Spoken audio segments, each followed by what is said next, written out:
Bom dia, Fajardo. Bom dia, ouvinte. Bom, nós vamos falar de Páscoa, um momento que a gente, na nossa cultura, a gente consome peixe, chocolate e os cuidados que a gente deve tomar, né, ao adquirir esses produtos. O chocolate que você adquire, ele pode ter problemas. E o primeiro cuidado que você deve estar atento é a data de validade do produto. Vamos imaginar que um determinado estabelecimento esteja colocando à venda o que ele não conseguiu vender em anos passados. Então, atenção para a data. Data de validade do produto. Os produtos devem ter data de validade, né? E se a data de validade estiver vencida, e se por acaso você não reparou em casa, somente que você percebeu que a data está vencida, a questão se resolve da seguinte forma. Todos os envolvidos na cadeia de colocação de produtos e serviços, isso também vale para os serviços, são solidários. O que significa dizer isso?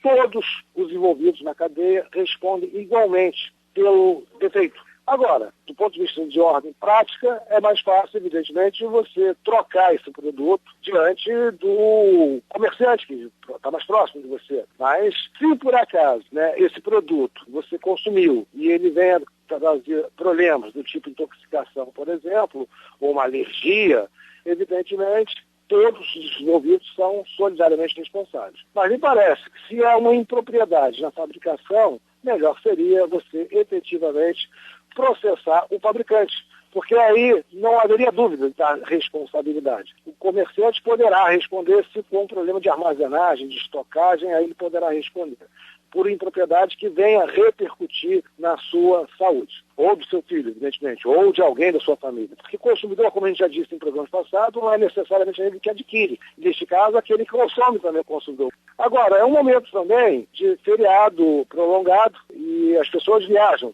E os cuidados que a gente deve ter nos pacotes, principalmente nos pacotes de viagem. Nos pacotes de viagem, você deve tomar cuidado com a credibilidade que aquele que está oferecendo tem. Primeiro, levante uma certidão no PROCON para ver se aquela empresa de agência de turismo, de viagem, ou quem está organizando a excursão, realmente não teve nenhum tipo de problema. Porque, imagina o seguinte, você paga antecipado e no dia não tem a excursão. Tá? Olha o prejuízo aí. Então, antes de contratar, consulte, não custa nada, o cadastro de reclamações fundamentadas. É um cuidado, uma cautela que você deve ter.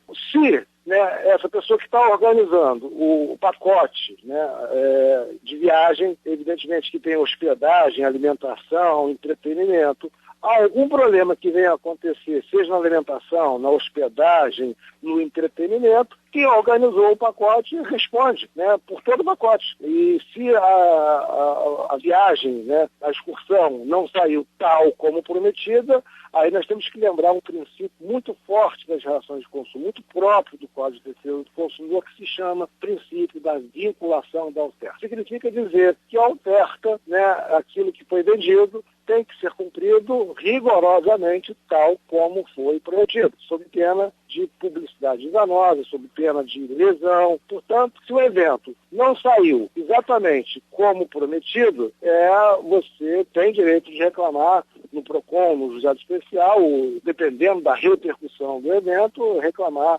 na justiça comum. Quem organiza responde pela integralidade do pacote, o que não exime a possibilidade de você responsabilizar, por exemplo, realmente o causador do dano. Vamos imaginar que o pacote, o único ponto do pacote que não tenha funcionado foi uma falha no hotel. Alguém subtraiu um bem precioso seu na hospedagem. Você pode responsabilizar o hotel. Isso também não quer dizer que você não possa responsabilizar quem organizou o pacote. Como eu já disse, todos respondem de maneira solidária por esses eventos danosos ao consumidor. Agora, aproveitando, já que a gente está falando de problemas, de defeitos, vamos ver como é que funciona na lei essa questão de defeito. O defeito, que a gente chama na nossa linguagem coloquial, no nosso dia a dia, na lei civil, no caso do Código Civil, nós chamamos lá de vício redibitório. Então, quando você ouvir essa expressão, vício redibitório,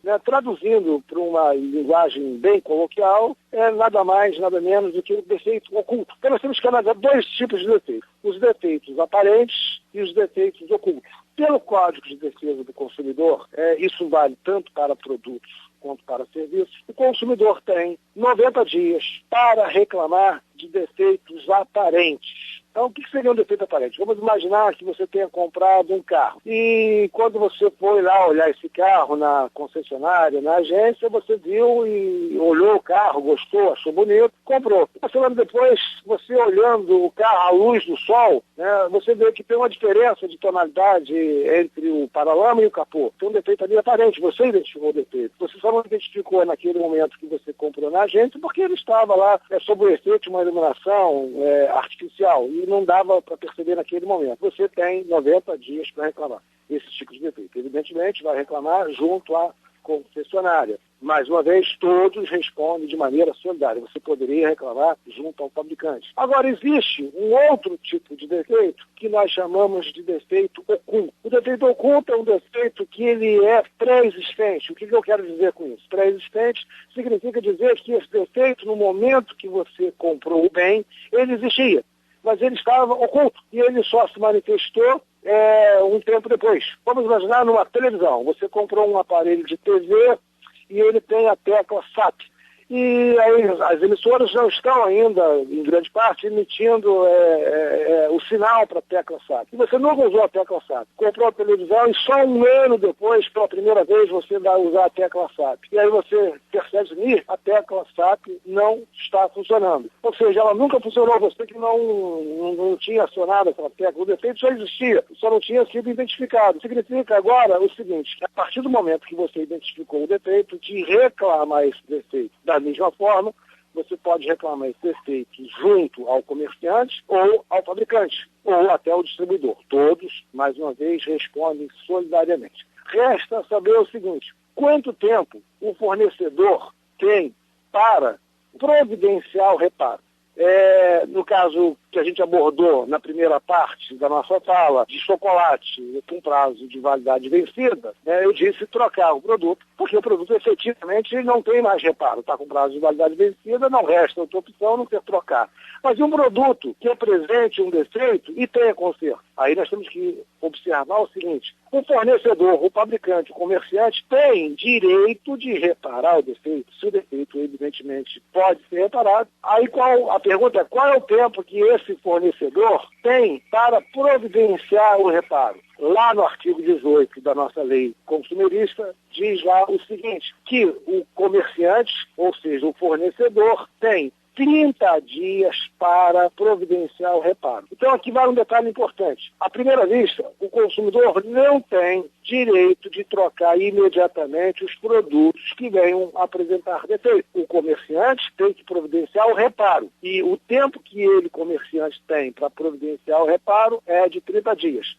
Se, porventura, nesse prazo de 30 dias, o defeito não for reparado, aí sim, o consumidor, ele passa a ditar o que quer. E pode ser o seguinte: dinheiro de volta, atualizado. Outra opção: quero um produto igual em perfeitas condições. Ou outra possibilidade ainda: quero um produto inferior com a devolução da diferença. Ou quero um produto superior, eu fazendo a complementação. Eu, consumidor, fazendo a complementação. Então são 3 possibilidades diante do não conserto, do não reparo, né? Agora, você poderia dizer o seguinte: mas caramba, no Rio de Janeiro, 40 graus, uma geladeira que eu comprei nova, exatamente porque a antiga não funcionava e eu já descartei a geladeira antiga, o comerciante ou o fabricante vai ficar 30 dias com a minha geladeira para providenciar o reparo e eu fico 30 dias sem geladeira? Bom, aí nós temos uma possibilidade e solução para isso. A lei diz o seguinte: em se tratando de produto essencial, o reparo, o conserto deve ser imediato. Em não havendo o conserto, o reparo imediato, o consumidor pode exercer uma daquelas 3 possibilidades. Quais sejam: dinheiro de volta, outro produto igual em perfeitas condições, superior ou inferior, fazendo a devida compensação. No próximo programa, nós vamos abordar o seguinte: e quando esse defeito repercute em danos, seja no plano psicológico ou material? Ou seja, o produto tinha um defeito, explodiu, o carro estava sem freio e aí a família sofreu consequências, ou seja, os ocupantes